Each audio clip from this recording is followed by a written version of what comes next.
Hi മക്കളെ, എന്തൊക്കെയാടാ, സുഖാണോ? എന്താ നിങ്ങളുടെ സ്വന്തം ശ്രീരാഗ് സാറാണ്. സോ നമ്മളിന്ന് +1 ഫിസിക്സിലെ ഫസ്റ്റ് ചാപ്റ്റർ, ഏതാ നമ്മുടെ ചാപ്റ്റർ?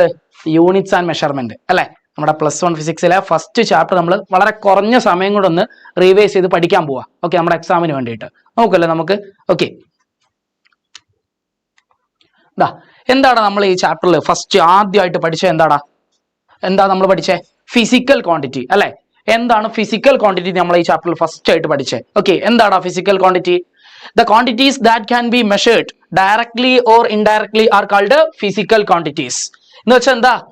നമുക്ക് അളക്കാൻ പറ്റുന്ന, മെഷർ ചെയ്യാൻ പറ്റുന്ന ഏത് ക്വാണ്ടിറ്റീസിനെയും നമുക്ക് എന്ത് വിളിക്കാം? ഫിസിക്കൽ ക്വാണ്ടിറ്റി എന്ന് വിളിക്കാം. ഓക്കെ, അപ്പോ ഡയറക്ട്ലി ഓർ ഇൻഡയറക്ട്ലി എന്ന് വെച്ചാൽ എന്താ? ഡയറക്ട്ലി ഓർ ഇൻഡയറക്ട്ലി, നേരിട്ടോ അല്ലാതെയോ. ഓക്കെ, അപ്പൊ നേരിട്ടല്ലാതെ നമുക്ക് അളക്കാൻ പറ്റുമോ സാറേ? പറ്റുമല്ലോ. ആദ്യം നമുക്ക് നേരിട്ട് അളക്കാൻ പറ്റുന്നതായി നോക്കാം. ഓക്കെ, ഇപ്പോ ഈ ഒരു പെന്നിന്റെ, ഈ ഒരു പെന്നിന്റെ ലെങ്ത് നമുക്ക് അളക്കാൻ പറ്റും, നേരിട്ട് അളക്കാൻ പറ്റും, ശരിയല്ലേ?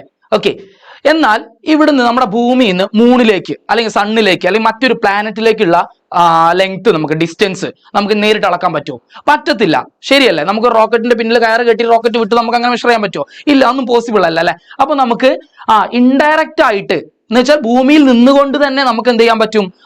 നമ്മുടെ ഭൂമിയിൽ നിന്നും മറ്റൊരു പ്ലാനറ്റിലേക്കോ സണ്ണിലേക്കോ എങ്ങോട്ടുള്ള ഡിസ്റ്റൻസ് നമുക്ക് എന്ത് ചെയ്യാൻ പറ്റും? മെഷർ ചെയ്യാൻ പറ്റും. അതിന് നമ്മൾ ഉപയോഗിക്കുന്ന മെത്തേഡിന്റെ പേരാണ് പാരലാക്സ് മെത്തേഡ്. പക്ഷെ അത് നമുക്ക് ഇപ്പൊ പഠിക്കാനില്ല. ഓക്കെ, നമ്മുടെ NCERT സിലബസ് അത് ഒഴിവാക്കി. അതുകൊണ്ട് നമുക്ക് അത് നോക്കണ്ട, നമുക്ക് ഡയറക്റ്റ് മെത്തേഡ് മാത്രമേ ഇപ്പൊ പഠിക്കാനുള്ളൂ. ഓക്കെ, അപ്പൊ നേരിട്ട് നമുക്ക് എന്ത് ചെയ്യാൻ പറ്റും? ഈ ഒരു പെന്നിന്റെ ലെങ്ത് നമുക്ക് അളക്കാൻ പറ്റും. അതിനുവേണ്ടി നമുക്ക് ഉപയോഗിക്കാൻ പറ്റുന്ന ഡിവൈസ് ഏതാ ഒന്ന് പറഞ്ഞേ? ഏതാ നമ്മൾ ഉപയോഗിക്കുന്ന ഇൻസ്ട്രുമെന്റ് ഏതാ ഒന്ന് പറഞ്ഞേ? മീറ്റർ സ്കെയിൽ ആണ് അല്ലെ? സ്കെയിൽ നമ്മുടെ എല്ലാവരുടെ കയ്യിലുണ്ട്, സ്കെയിൽ ഉണ്ട് അല്ലെ? അപ്പൊ സ്കെയിൽ ഉപയോഗിച്ച് നമുക്ക് എന്ത് ചെയ്യാൻ പറ്റും? ഈ പെന്നിന്റെ നീളം അളക്കാൻ പറ്റും. അതുപോലെ തന്നെ നമ്മുടെ സ്കൂളിൽ നമ്മുടെ വീട്ടിലേക്കുള്ള ഡിസ്റ്റൻസ് അല്ലെ, നമ്മൾ കിലോമീറ്ററിലൊക്കെ പറയാറുണ്ട്, ശരിയല്ലേ? അപ്പൊ അതൊക്കെ നമുക്ക് അളക്കാൻ പറ്റും, നേരിട്ട് അളക്കാൻ പറ്റും. അപ്പൊ ഡയറക്റ്റ് മെത്തേഡ്സ് നമുക്ക് അറിയാം. ഓക്കെ, ഇൻഡയറക്റ്റ് മെത്തേഡ് ഞാൻ പറഞ്ഞു പാരലാക്സ് മെത്തേഡ് ആണ്. ഓക്കെ, അതിപ്പോ ഡിലീറ്റ് ആക്കി. സോ നമുക്ക് അതിനെ കുറിച്ച് ആലോചിക്കേണ്ട ആവശ്യമില്ല. സോ എന്താണ് ഫിസിക്കൽ ക്വാണ്ടിറ്റി? എനി ക്വാണ്ടിറ്റി അല്ലെങ്കിൽ the quantities that can be measured, അളക്കാൻ പറ്റുന്ന ഏതൊരു ക്വാണ്ടിറ്റിയെ എന്ത് വിളിക്കാം? അളക്കാൻ പറ്റുന്ന ഏതൊരു ക്വാണ്ടിറ്റിയും ഫിസിക്കൽ ക്വാണ്ടിറ്റി എന്ന് വിളിക്കാം. എങ്ങനെ? Directly or indirectly are called physical quantities. Set അല്ലേടാ?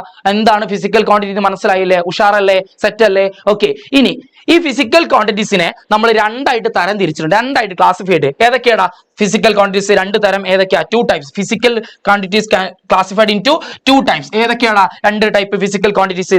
ഒന്നാമത് ഫണ്ടമെന്റൽ ഫിസിക്കൽ ക്വാണ്ടിറ്റീസ്, രണ്ടാമത് ഡിറൈവ്ഡ് ഫിസിക്കൽ ക്വാണ്ടിറ്റീസ് അല്ലെ? ഫണ്ടമെന്റൽ ഫിസിക്കൽ ക്വാണ്ടിറ്റീസും ഡിറൈവ്ഡ് ഫിസിക്കൽ ക്വാണ്ടിറ്റീസും. സോ നമുക്ക് ഏറ്റവും ഇമ്പോർട്ടന്റ് ആയിട്ട് നമുക്ക് ഇതിൽ ആദ്യം പഠിക്കാനുള്ളത് ആരെ കുറിച്ചാ?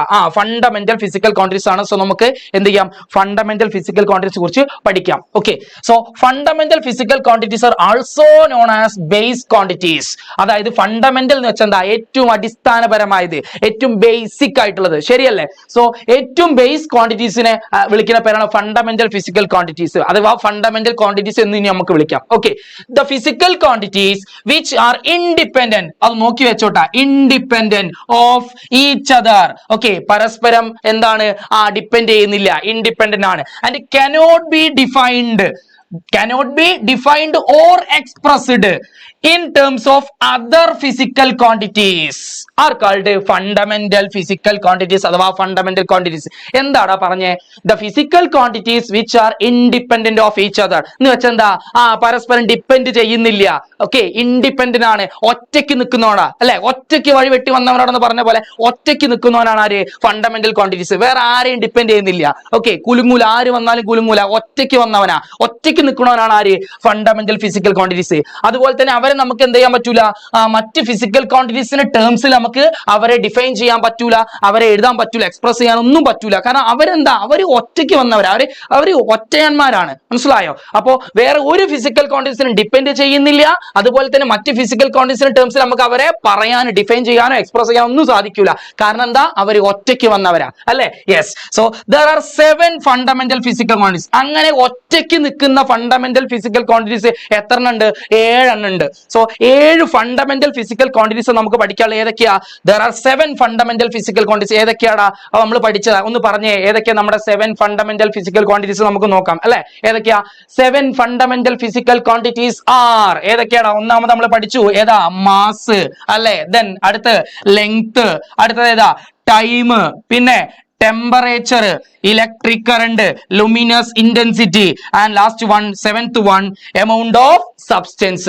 So these are the 7 fundamental physical quantities. ഇതാണ് 7 അടിസ്ഥാനപരമായിട്ടുള്ള ബേസിക് ആയിട്ടുള്ള ഫിസിക്കൽ ക്വാണ്ടിറ്റീസ് എന്ന് പറയുന്നത്. ഓക്കെ, ഇതിൽ തന്നെ ഏറ്റവും ഇമ്പോർട്ടന്റ് ആയത്, ഓക്കെ എല്ലാം ഇമ്പോർട്ടന്റ് ആണ്, അത് ഈ ഒരു ചാപ്റ്ററിൽ നമുക്ക് പ്രധാനമായിട്ടും ആവശ്യമുള്ളത്, ഓക്കെ ഇനി അങ്ങോട്ട് ആവശ്യമുള്ളത് ആരൊക്കെയാ? ആദ്യത്തെ ഈ 3 എണ്ണാണ്. ആരൊക്കെയാ? മാസ് ആവശ്യമുണ്ട് അല്ലെ, എം, ഞാൻ എം ക്യാപിറ്റൽ എം എന്ന് എഴുതി. രണ്ടാമത്തെ ലെങ്ത് ആവശ്യമുണ്ട്, ക്യാപിറ്റൽ എൽ എന്ന് എഴുതി. ടൈം ആവശ്യമുണ്ട്, ക്യാപിറ്റൽ ടി എന്ന് എഴുതി. ഇവരെയും നമുക്ക് ആവശ്യമുണ്ട്. പക്ഷേ നമ്മുടെ +1 ഫിസിക്സിൽ നമുക്ക് പ്രധാനമായിട്ടും ഇവരെ മതി. +2ലേക്കൊക്കെ പോകുമ്പോൾ നമുക്ക് ഡയമെൻഷൻ ഒക്കെ എഴുതാൻ എൻട്രൻസിനൊക്കെ നമുക്ക് ആവശ്യമുള്ളത്, അപ്പോഴൊക്കെ നമുക്ക് ഇവരെ ഉപയോഗിക്കാം. ഓക്കെ, എന്നാലും +1 ഫിസിക്സിൽ ഈ ചാപ്റ്ററിൽ നമുക്ക് പ്രധാനമായിട്ടും ഇനി അങ്ങോട്ട് മുന്നോട്ട് കൊണ്ടുപോകാൻ, ഈ ചാപ്റ്റർ മുന്നോട്ട് കൊണ്ടുപോകാൻ ആരെ മാത്രം മതി? പ്രധാനമായിട്ടും മാസ്, ലെങ്ത്, ടൈം, ഈ 3 പേരെ നിങ്ങൾ മറക്കരുത്. ഇനി മാസ് കണ്ടോടത്തൊക്കെ എന്താ? ക്യാപിറ്റൽ എം ആണ് മാസിനെ റെപ്രസെന്റ് ചെയ്യുക, ലെങ്തിനെ റെപ്രസെന്റ് ചെയ്യുക ക്യാപിറ്റൽ എൽ ആണ്, ടൈമിനെ റെപ്രസെന്റ് ചെയ്യുക ക്യാപിറ്റൽ ടി ആണെന്ന് ഓർത്ത് വെക്കുക. സെറ്റ് അല്ലേ? സോ ഇവന്മാരൊന്ന് സ്കെച്ച് ഇട്ട് വെച്ചോ. ആദ്യത്തെ 3 എണ്ണത്തിന് ഇവർ ആവശ്യമുണ്ട്. 7 എന്തായാലും പഠിക്കണം, പക്ഷെ ഇവന്മാരെ ഒന്ന് സ്കെച്ച് ഇട്ട് വെച്ചോ. ഓക്കെ, സോ നമുക്ക് നോക്കാം എന്താണ് അടുത്തത്. Derived physical quantities. ഓക്കെ, നേരത്തെ പറഞ്ഞു physical quantities classified into physical quantities can be classified into 2 types. ഏതൊക്കെയാ? ഫണ്ടമെന്റലും പിന്നെ അടുത്തത് ഏതാ? ഡിറൈവ്ഡും. അപ്പൊ രണ്ടാമത്തെ ടൈപ്പാണ് ഡിറൈവ്ഡ്. ആ പേര് തന്നെ ഉണ്ട് ഡിറൈവ്ഡ് എന്ന് വെച്ചാൽ എന്താ? ഡിറൈവ്ഡ് എന്ന് വെച്ചാൽ എന്താ? ഉണ്ടാക്കിയെടുക്കുക അല്ലെ, ഡിറൈവ് ചെയ്തെടുക്കുക. ഓക്കെ, നോക്കാം നമുക്ക് എന്താണ് ഡിറൈവ്ഡ് ഫിസിക്കൽ ക്വാണ്ടിറ്റീസ്. നോക്കാം നമുക്ക്. Derived physical quantities are the physical quantities which can be derived from, കണ്ടോ, derived from fundamental physical quantities are called derived quantities. അപ്പൊ എന്താണ് derived physical quantities? Fundamental physical quantities അഥവാ base ക്വാണ്ടിറ്റീസിൽ നിന്നും ഉണ്ടാക്കിയെടുക്കുന്ന, derive ചെയ്തെടുക്കുന്ന physical ക്വാണ്ടിറ്റീസിന് വിളിക്കുന്ന പേരാണ് derived physical quantities. ഓക്കെ ആണോ? കണ്ടമാനം ഫിസിക്കൽ ക്വാണ്ടിറ്റീസ് നമുക്ക് അറിയാം, നമ്മൾ പഠിച്ചിട്ടുണ്ട് അല്ലെ, ചെറിയ ക്ലാസ്സിലൊക്കെ നമ്മൾ കേട്ട് വരുന്ന. ഓക്കെ അല്ലെ, ഏരിയ, വോളിയം, ഡെൻസിറ്റി എന്നൊക്കെ പറഞ്ഞിട്ട് നമ്മൾ കേട്ട് വരുന്നതാണ്. ഓക്കെ, അപ്പൊ ഒരുപാട് ഫിസിക്കൽ ക്വാണ്ടിറ്റീസ് ഫിസിക്സിൽ നമുക്ക് പഠിക്കാനുണ്ട്. ഓക്കെ, അതിൽ വെറും 7 എണ്ണം മാത്രമാണ് എന്ത്? ബേസിക് ആയിട്ടുള്ള ഫണ്ടമെന്റൽ ആയിട്ട് ഫിസിക്കൽ ക്വാണ്ടിറ്റീസ്. ബാക്കിയുള്ളതൊക്കെ അപ്പൊ എന്തായിരിക്കും? ഏതിൽ വരുന്നതാ? നമ്മുടെ ഡിറൈവ്ഡ് വരലാണ് അല്ലെ, ഡിറൈവ്ഡ് ഫിസിക്കൽ ക്വാണ്ടിറ്റീസിൽ വരുന്നതാണ് ബാക്കി എല്ലാതും. പറഞ്ഞു മനസ്സിലായോ? അപ്പോ physical quantities R classified in 2 types. ഏതൊക്കെയാ? ഫണ്ടമെന്റലും ഡിറൈവ്ഡും. ഫണ്ടമെന്റൽ എന്ന് വെച്ചാൽ എന്താ? ഒറ്റയ്ക്ക് നിൽക്കുന്ന, independent of each other and cannot be expressed in terms of other physical quantities അല്ലെ, ഒറ്റയ്ക്ക് നിൽക്കുന്നവനാ അല്ലെ, ഒറ്റയ്ക്ക് വന്നവരാ. അപ്പോ 7 എണ്ണേ അതുള്ളൂ. ഫണ്ടമെന്റൽ ഫിസിക്കൽ ക്വാണ്ടിറ്റീസ് എത്രണ്ണേ ഉള്ളൂ? 7 എണ്ണേ ഉള്ളൂ. അപ്പൊ അത് ഒഴികെയുള്ള ബാക്കി എല്ലാ ഫിസിക്കൽ ക്വാണ്ടിറ്റീസ് എന്തായിരിക്കും? ഡിറൈവ്ഡ് ആയിരിക്കും. അപ്പൊ ഈ ബാക്കിയുള്ള ഫിസിക്കൽ ക്വാണ്ടിറ്റീസ് ഒക്കെ എവിടുന്ന് നമ്മൾ ഡിറൈവ് ചെയ്ത് എടുത്തതാ? നമ്മുടെ 7 ഫണ്ടമെന്റൽ ഫിസിക്കൽ ക്വാണ്ടിറ്റീസ് ഡിറൈവ് ചെയ്ത് എടുത്തതാണ് എന്ത്? നമ്മുടെ ഡിറൈവ്ഡ് ഫിസിക്കൽ ക്വാണ്ടിറ്റീസ് എന്ന് പറയുന്നത്. ഓക്കെ, അതാണ് ഇവിടെ പറഞ്ഞത്. The physical quantities which can B derived from fundamental physical quantities are called derived quantities. അല്ലെങ്കിൽ ഓർ. ഓക്കെ, ഓപ്ഷൻ ഉണ്ട്, ചോയ്സ്. നിങ്ങൾക്ക് ഇത് ഈ ഡെഫിനിഷൻ നിങ്ങൾക്ക് ഇഷ്ടപ്പെട്ടില്ല, ഓക്കെ, നിങ്ങൾ ഇത് എഴുതിക്കോ. The physical quantities which can be expressed, എഴുതാൻ പറ്റും, പറയാൻ പറ്റും. ഇവിടെ ഡിഫൈൻഡ് നിങ്ങൾക്ക് എഴുതാട്ടോ, എക്സ്പ്രസ്ഡ് അല്ലെങ്കിൽ defined in terms of fundamental quantities are called derived quantities. എന്ന് വെച്ചാൽ എന്താ? ഫണ്ടമെന്റൽ ക്വാണ്ടിറ്റീസിന്റെ ടേംസിൽ എക്സ്പ്രസ് ചെയ്യാൻ പറ്റുന്ന, എഴുതാൻ പറ്റുന്ന, പറയാൻ പറ്റുന്ന ഏതൊരു ഫിസിക്കൽ ക്വാണ്ടിറ്റി നമുക്ക് എന്ത് വിളിക്കാം? ഡിറൈവ്ഡ് ക്വാണ്ടിറ്റീസ് എന്ന് വിളിക്കാം. ഞാൻ പറഞ്ഞു കണ്ടമാനം ഫിസിക്കൽ ക്വാണ്ടിറ്റീസ് നമുക്ക് പഠിക്കാനുണ്ട്, ഒരുപാട് പഠിക്കാനുണ്ട്. അതിൽ 7 എണ്ണം മാത്രമാണ്. Okay, mass, length, time, temperature, electric current, amount of substance, luminous intensity അല്ലെ, ഇവരെ ഒഴികെ, ഈ 7 എണ്ണം ഒഴികെ ബാക്കി എല്ലാതും എന്താ? ഡിറൈവ്ഡാ. ഓക്കെ, അപ്പോ ഫണ്ടമെന്റൽ ഫിസിക്കൽ ക്വാണ്ടിറ്റീസ് ഉണ്ടാക്കിയെടുക്കുന്ന, ഡിറൈവ് ചെയ്തെടുക്കുന്ന ഫിസിക്കൽ ക്വാണ്ടിറ്റീസിന്റെ പേരാണ് ഡിറൈവ്ഡ് ഫിസിക്കൽ ക്വാണ്ടിറ്റീസ്. അപ്പൊ ഡിറൈവ്ഡ് അല്ലേ കൂടുതൽ ഉണ്ടാവുക, കാരണം ഒരുപാട് ഫിസിക്കൽ ക്വാണ്ടിറ്റീസ് ഉണ്ട്, അതിൽ 7 എണ്ണം മാത്രം അങ്ങോട്ട് മാറ്റി നിർത്തിയാൽ ബാക്കിയൊക്കെ എന്താ? ഡിറൈവ്ഡ് ആണ്. അടുത്ത്, derived quantities are completely depends on fundamental quantities. പൂർണ്ണമായിട്ടും ഈ ഡിറൈവ്ഡ് ക്വാണ്ടിറ്റീസ് ആരെ ഡിപ്പെൻഡ് ചെയ്യുന്നതാ?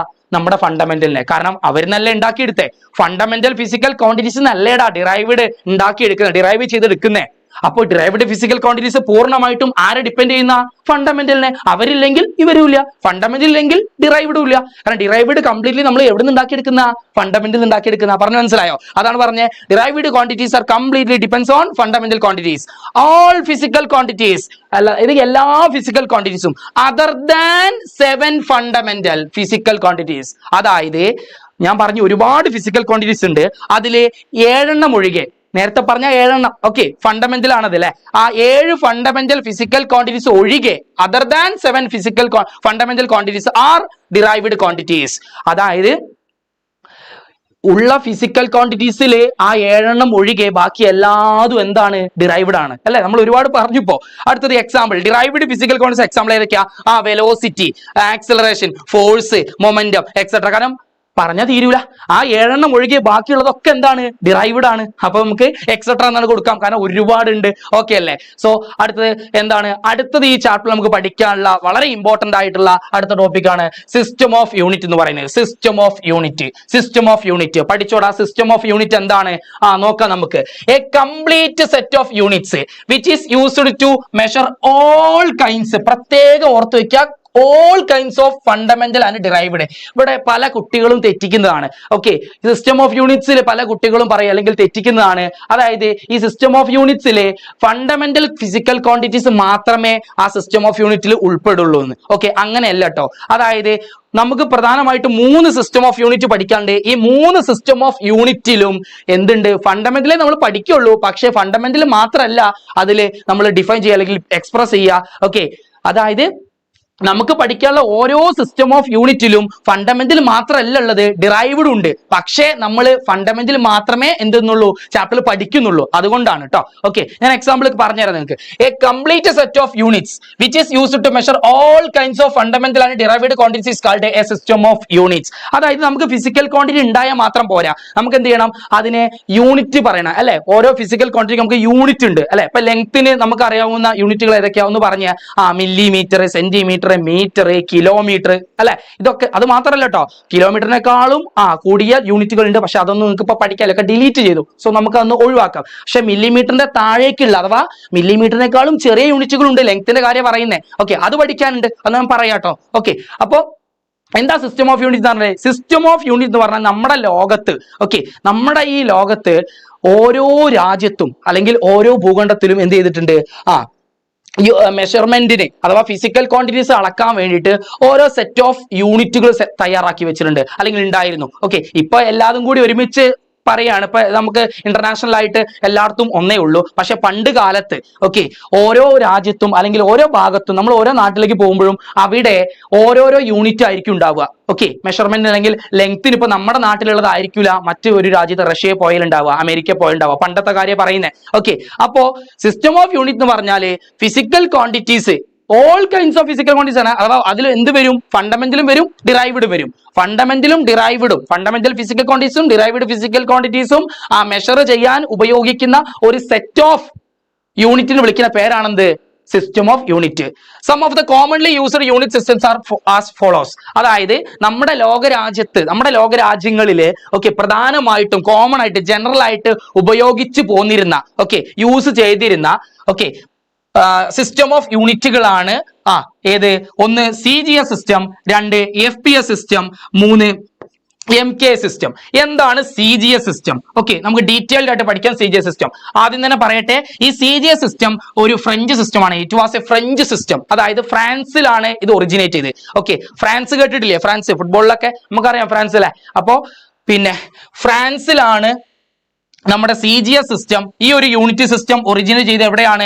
ഫ്രാൻസിലാണ്. ഓക്കെ, എന്നാൽ ബ്രിട്ടനിൽ ഒറിജിനേറ്റ് ചെയ്ത സിസ്റ്റമാണ് FPS സിസ്റ്റം എന്ന് പറയുന്നത്. So it was A British system. ഇതൊരു ബ്രിട്ടീഷ് സിസ്റ്റം ആയിരുന്നു. ഓക്കെ, FPS സിസ്റ്റം എന്ന് പറയുന്നത്. ഓക്കെ, MK സിസ്റ്റം, ഇതും ഫ്രാൻസിൽ ഒറിജിനേറ്റ് ചെയ്ത സിസ്റ്റമാണ് എന്ത്, നമ്മുടെ MK സിസ്റ്റം എന്ന് പറയുന്നത്. സോ ഇങ്ങനെ 3 പ്രധാനപ്പെട്ട സിസ്റ്റം ഓഫ് യൂണിറ്റ്സ് ആണ് നമുക്ക് പഠിക്കാനുള്ളത്. ഓക്കെ, ഇപ്പോ ഇതൊന്നും നമ്മൾ എന്ത് ചെയ്യുന്നില്ല, ലോകരാജ്യങ്ങളിൽ ഇപ്പൊ ഒന്നും പ്രധാനമായിട്ട് ഉപയോഗിക്കുന്നില്ല. ഇപ്പൊ കോമൺ ആയിട്ട് എല്ലാ രാജ്യത്തും യൂണിക് ഒറ്റ ഒരു യൂണിറ്റ് ആണ് എല്ലാ നാട്ടിൽ പോയാലും നമ്മൾ ഉപയോഗിക്കുക. ഓക്കെ, എടാ നിങ്ങൾക്ക് ഓർമ്മയില്ലേ പണ്ട് കാലത്ത്, ഇപ്പോഴും പക്ഷേ ഞാൻ ഈ പറയാൻ പോകുന്ന കാര്യം നിങ്ങൾ ശ്രദ്ധിച്ചോ, നമ്മളിപ്പോ മുല്ലപ്പൂ ഒക്കെ വാങ്ങുമ്പോൾ നമ്മളിപ്പോഴും കൈ ഇങ്ങനെ അളന്നിട്ട് ഒരു മുഴം എന്നാ പറയാ അല്ലെ, 1/4 ആം. അല്ലെ. പക്ഷേ അതൊക്കെ സത്യം പറഞ്ഞാൽ നിരോധിച്ചിട്ടുണ്ട്. എനിക്ക് തോന്നുന്നു കഴിഞ്ഞ വർഷം കോടതി തന്നെ ഉത്തരവ് ഇറക്കിയിട്ടുണ്ട്. ഇനി എന്ത് ചെയ്യരുത്, ആ മുഴത്തില് മുല്ലപ്പൂ എന്ത് ചെയ്ത് അളന്ന് കൊടുക്കരുത് എന്ന് പറഞ്ഞിട്ടുണ്ട്. കാരണം ഇതെന്താവില്ല, നമുക്ക് ഈ കൊടുക്കൽ വാങ്ങൽ പരിപാടികളൊക്കെ എന്തായിരിക്കും, ബുദ്ധിമുട്ടായിരിക്കും. മുല്ലപ്പൂ വിൽക്കുന്ന കടയിൽ ഒരു ചെറിയ കുട്ടിയാണ് നിൽക്കുന്നതെങ്കിൽ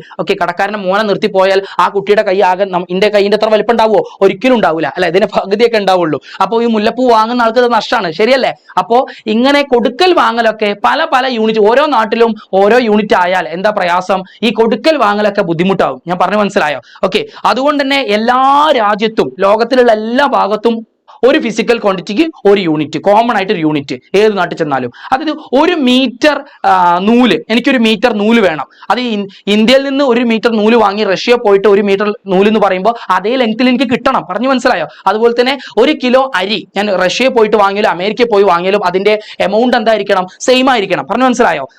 അപ്പോ ഓരോ രാജ്യത്തും ഓരോരോ യൂണിറ്റുകളായാൽ അത് പ്രശ്നമാണ്. ഈ കൊടുക്കൽ വാങ്ങലൊക്കെ ബുദ്ധിമുട്ടാവും.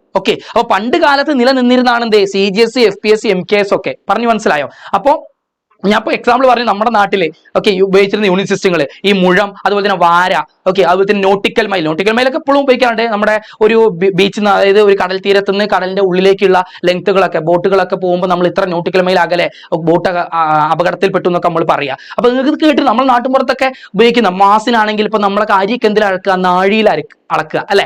അതുപോലെ തന്നെ പിന്നെ പറ എന്ന് കേട്ടിട്ടില്ലേ, നെല്ലൊക്കെ പണ്ട് അളത്തോട്ട് പറയില്ല. അപ്പൊ ഇത്ര പറ അല്ലെങ്കിൽ ഇത്ര നാഴി അരി എന്നൊക്കെ. ഇപ്പോഴും നമ്മളെ വീട്ടിലൊക്കെ ചോറ്, നമ്മളെ അമ്മ പിന്നെ ചോറ് വെക്കൽ എങ്ങനെയാ, അരി ഒരു ഗ്ലാസ്സിൽ അല്ലെങ്കിൽ ഒരു നാഴിയിൽ അളന്നിട്ടാണ്, ശരിയല്ലേ? അപ്പോ പല പല യൂണിറ്റ്. അപ്പൊ ഇതൊക്കെ നമ്മുടെ ഈ നാഴിയും പറയൊക്കെ എന്താ, നമ്മുടെ നാട്ടിലുള്ള മാസിന്റെ യൂണിറ്റ് ആണ്. പറഞ്ഞു മനസ്സിലായോ? അമേരിക്ക പോയിട്ട് ഒരു നാഴി അരി ചോദിച്ചാൽ അമേരിക്ക പോയാൽ ഒരു നാഴി അരി അവരെ മേപ്പോട്ട് നോക്കും. അപ്പൊ നമ്മുടെ നാട്ടിലുള്ള യൂണിറ്റ് ആവൂല ബാക്കിയുള്ള രാജ്യങ്ങളിൽ ഉണ്ടാവുക. അപ്പൊ ഇതെന്താണ്, ഈ കൊടുക്കൽ വാങ്ങൽ സമ്പ്രദായം എന്താവും, ബുദ്ധിമുട്ടാവും പല നാട്ടിലും പല യൂണിറ്റ് ആയാല്. പറഞ്ഞു മനസ്സിലായോ? അപ്പോ നമുക്ക് എല്ലാ രാജ്യത്തും ഒരേ യൂണിറ്റ് ആയ എന്താ മെച്ചം, കൊടുക്കൽ വാങ്ങലൊക്കെ എല്ലാവർക്കും ഈക്വൽ ആയിട്ട് നടക്കും. അതായത് ഞാൻ ഇന്ത്യയിൽ നിന്ന് ഒരു സാധനം, ഒരു മീറ്റർ തുണി വാങ്ങിയാലും അമേരിക്കയിൽ പോയി ഒരു മീറ്റർ തുണി വാങ്ങിയാലും റഷ്യയിൽ പോയാലും ചെക്കോസ്ലോവാക്കിയിൽ പോയി വാങ്ങിയാലും എനിക്ക് കിട്ടുന്ന അതിന്റെ അളവ് എന്തായിരിക്കും, സെയിം ആയിരിക്കും. പറഞ്ഞു മനസ്സിലായോ? അപ്പോ യൂണിറ്റ് സിസ്റ്റം നമ്മൾ ഉപയോഗിച്ചു വരുന്നത് 3 എണ്ണമാണ്. അപ്പൊ ഇത് എന്ത് ചെയ്യണ്ട, ഇത് പിന്നെ ഇത് was A French system, British system, French system. ഇതൊക്കെ എന്ത് ചെയ്യുക, ബോർഡ് എക്സാമിന് പൊതുവെ അങ്ങനെ ചോദിക്കാറില്ല. നിങ്ങൾ എന്തായാലും ഒന്ന് ഓർത്തിരുന്നാൽ മതി. അത്ര ഇമ്പോർട്ടൻ്റ് അല്ല. പക്ഷേ ഈ പേര് പഠിക്കണം. CGSE, FPSC, MKC ഇതായിരുന്നു പ്രധാനപ്പെട്ട നമ്മൾ ഉപയോഗിച്ചു പോന്നിരുന്ന യൂണിറ്റ് സിസ്റ്റംസ്. അത് എവിടേക്ക് ഒറിജിനേറ്റ് ചെയ്തെന്ന് കാണിച്ചു തന്നു. അടുത്ത് നോക്കൂ, CGS സിസ്റ്റം. CGS സിസ്റ്റം എന്ന് പറഞ്ഞാൽ അത് ഫ്രാൻസിൽ ഒറിജിനേറ്റ് ചെയ്താണ് പറഞ്ഞു. ഇത് എന്തിനാ, ഈ ഒരു സിസ്റ്റം പ്രകാരം ഫണ്ടമെന്റൽ ഫിസിക്കൽ ക്വാണ്ടിറ്റീസ് ആയ ലെങ്ത്, മാസ്, ടൈം അതെന്തിലാണ് അളന്നു പോന്നിരുന്നത്, ലെങ്ത്തിന് സെന്റിമീറ്ററും CM, മാസിന് ഗ്രാമും ടൈമിന് സെക്കൻഡുമാണ് അവർ ഉപയോഗിച്ചിരുന്നത്. ഈ ഒരു സിസ്റ്റം പ്രകാരം ലെങ്ത് എന്തിലാ മെഷർ ചെയ്തിരുന്നത്, സെന്റിമീറ്റർ, മാസോ ഗ്രാമില്, ടൈമോ സെക്കൻഡില്. എന്നാൽ FPS സിസ്റ്റത്തിലോ, FPS സിസ്റ്റം എന്ന് പറഞ്ഞാൽ അതൊരു ബ്രിട്ടീഷ് സിസ്റ്റം ആണ്, ബ്രിട്ടനിൽ ഒറിജിനേറ്റഡ് സിസ്റ്റം ആണ്. FPS സിസ്റ്റത്തില് ലെങ്ത് ഫൂട്ടിലാണ്. ഫൂട്ട് അറിയില്ല, അടിക്കണക്ക്. നമ്മളൊക്കെ എപ്പോഴും ബെഡും അതുപോലെ തന്നെ കട്ടിലൊക്കെ നമ്മൾ പറയാ ഫൂട്ടില, ഇത്ര അടിന്റെ ബെഡ്, ഇത്ര അടിന്റെ പിന്നെ കട്ടിൽ എന്നൊക്കെ നമ്മൾ പറയാ, ശരിയല്ലേ? അപ്പോ ഫൂട്ട് നമ്മൾ അടിക്കണക്കൊക്കെ കേട്ടില്ലേ, നമ്മളെ വീട്ടിലെ പഴയ ആളുകളൊക്കെ ഇത്ര അടി എന്നൊക്കെ പറയാ അല്ലെ. അപ്പോൾ പണ്ട് ഉപയോഗിച്ചിരുന്ന സിസ്റ്റം ആണ്.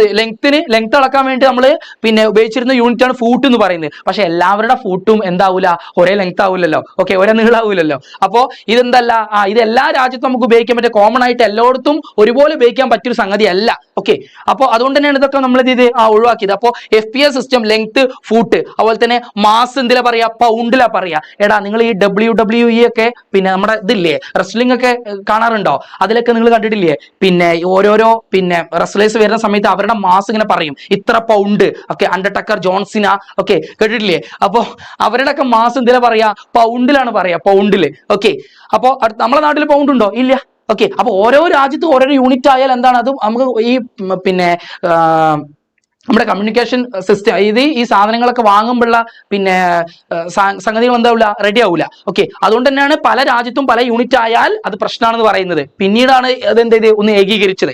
നമുക്ക് പഠിക്കാം. അപ്പോൾ മാസ് പൗണ്ട്, ടൈം എന്താ, സെക്കൻഡ്. ടൈം എല്ലായിടത്തും എല്ലാ യൂണിറ്റ് സിസ്റ്റത്തിലും സമയത്തിന് എന്തിനു ഉപയോഗിക്കുന്നത്, സെക്കൻഡ് ഉപയോഗിക്കുന്നത്. അടുത്തെന്താ, MK സിസ്റ്റം. എന്താണ് MK സിസ്റ്റം പ്രകാരം? MK സിസ്റ്റം പ്രകാരം ലെങ്ത് മീറ്ററിലും മാസ് കിലോഗ്രാമിലും ടൈം സെക്കൻഡിലാണ് പറയുക. നോക്കൂ, അപ്പോ ഇത് പഠിക്കാൻ ഒരു ട്രിക്ക് ഉണ്ട് എന്താ ലെങ്ത് എന്തിലാ സെന്റിമീറ്റർ, ആ സെന്റിന്റെ സി ആണ് ഇവിടെ കിടക്കുന്നത്, മനസ്സിലായോ? അടുത്ത മാസ് ഗ്രാം, ആ ഗ്രാമിന്റെ ജി ആണിത്. ഓക്കെ, അടുത്ത ടൈം സെക്കൻഡ്, ആ സെക്കൻഡിന്റെ എസ് ആണിത്. So centimetre gram second. അപ്പൊ സെന്റിമീറ്റർ ഗ്രാം സെക്കൻഡ് സിസ്റ്റം ആണ് CGS സിസ്റ്റം. അപ്പൊ CGSS മാസ് ഗ്രാമില്, ലെങ്ത് സെന്റിമീറ്ററില്, ടൈം സെക്കൻഡില്. അടുത്ത FPS നോക്കൂ, ലെങ്ത് എന്തിനാ ഫൂട്ടില്, സോ ഫൂട്ടില് ഫസ്റ്റ് F. അടുത്ത മാസ് പൗണ്ടില് P. അടുത്ത ടൈം സെക്കൻഡില് S. So FPS system. Okay, പഠിക്കാൻ സിമ്പിൾ അല്ലേ? FPS സിസ്റ്റത്തില് F എന്താ ഫൂട്ട്, P എന്താ പൗണ്ട്, S എന്താ സെക്കൻഡ്, ടൈമിന്റെ സെക്കൻഡ്. അടുത്ത MK സിസ്റ്റം നോക്കൂ, മീറ്റർ കിലോഗ്രാം സെക്കൻഡ്. ഓക്കെ, ഇനി ഞാൻ പറഞ്ഞു തരേണ്ട ആവശ്യമില്ല, നിങ്ങൾക്ക് തന്നെ കത്തിയിട്ടുണ്ടാവും എന്ന സംഗതി. എന്താ M metre, K kilogram, S second. So MK system പ്രകാരം ലെങ്ത് മാസ് ടൈം നമ്മൾ എങ്ങനെ മെഷർ ചെയ്യാ? മീറ്ററില്, കിലോഗ്രാമില്, സെക്കൻഡില്. ഓക്കെ അല്ലേ? സോ 3 യൂണിറ്റ് സിസ്റ്റങ്ങൾ സെറ്റ് ആയില്ലേ? 3 യൂണിറ്റ് സിസ്റ്റങ്ങൾ നമ്മൾ പല രാജ്യങ്ങളിൽ ഉപയോഗിച്ചു പോകുന്ന 3 യൂണിറ്റ് സിസ്റ്റങ്ങൾ സെറ്റ് ആയില്ലേ? ഏതൊക്കെയാ? ഇത് ഫ്രാൻസിൽ ഉണ്ടായി വന്നതാണ്, ഇത് പിന്നെ ബ്രിട്ടനിൽ ഉണ്ടായി വന്നതാണ്, ഇത് ഫ്രാൻസിൽ ഉണ്ടായി വന്നത് തന്നെയാണ്. ഓക്കെ, എന്നാൽ ഇങ്ങനെ പല നാട്ടിലും പല യൂണിറ്റ് ആയാൽ ഞാൻ പറഞ്ഞു കൊടുക്കൽ വാങ്ങൽ എന്താകും? ബുദ്ധിമുട്ടാകും. അപ്പൊ നമുക്ക് എന്ത് ചെയ്യണം? ലോകത്തിലെ എല്ലാ ഭാഗത്തും, എല്ലാ രാജ്യത്തും, എല്ലാ സ്ഥലത്തും എന്തായിരിക്കണം?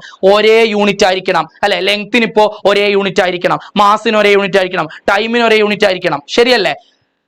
അപ്പൊ നമ്മൾ എന്ത് ചെയ്തു? പുതിയൊരു സിസ്റ്റം കൊണ്ടുവരാണ്, അതാണ് SI system. Okay, SI system. SI സിസ്റ്റത്തിലേക്ക് വരുമ്പോ ഇതെന്താണ്?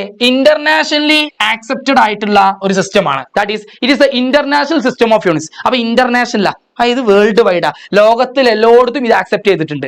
അപ്പോൾ SI സിസ്റ്റത്തിലുള്ള ഫിസിക്കൽ ക്വാണ്ടിറ്റീസിന്റെ യൂണിറ്റുകളെല്ലാം ലോകത്തിന്റെ എല്ലാ ഭാഗത്തും എന്താണ്? ആക്സെപ്റ്റ് ചെയ്തതാണ്. അപ്പൊ ഇത് എല്ലായിടത്തും ഒരുപോലെ ആയിരിക്കും. ഓക്കെ, ഈ സിസ്റ്റത്തിലുള്ള യൂണിറ്റുകൾ. ഓക്കെ, അടുത്തത് it is based on the following 7 fundamental units and 2 supplementary units. എടാ, നേരത്തെ നമ്മൾ കണ്ടു CGS, FPS, MKS. ഇതില് ഫണ്ടമെന്റൽ ഫിസിക്കൽ ക്വാണ്ടിറ്റീസിന്റെ എത്ര യൂണിറ്റ്, എത്രണ്ണേ ഉള്ളൂ? 3 ഫണ്ടമെന്റൽ ഫിസിക്കൽ ക്വാണ്ടിറ്റീസ് മാത്രമേ ഇതിൽ നമ്മൾ ഉൾപ്പെടുത്തിയിട്ടുള്ളൂ, ശരിയല്ലേ? ഞാൻ പറഞ്ഞു ഫണ്ടമെന്റൽ മാത്രമല്ല, യൂണിറ്റ് സിസ്റ്റത്തിൽ ഫണ്ടമെന്റൽ മാത്രമല്ല, എന്തുണ്ട്?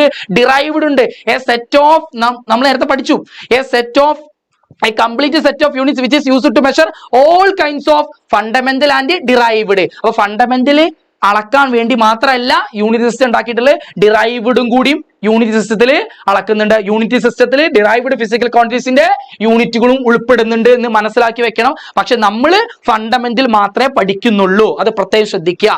ഓക്കെ, പഠിക്കാൻ ഉള്ളത് ഇത് മാത്രമേ ഉള്ളൂ. പക്ഷേ ഇതിന്റെ അർത്ഥം ഡിറൈവ്ഡിന്റെ യൂണിറ്റ്സ് ഇതിൽ ഇല്ല എന്നല്ല, ഇതിലുണ്ട്. ഓക്കെ, അത് മനസ്സിലാക്കി വെക്കുക. അത് ഞാൻ എക്സാമ്പിൾ പറഞ്ഞു തരുന്നുണ്ട്.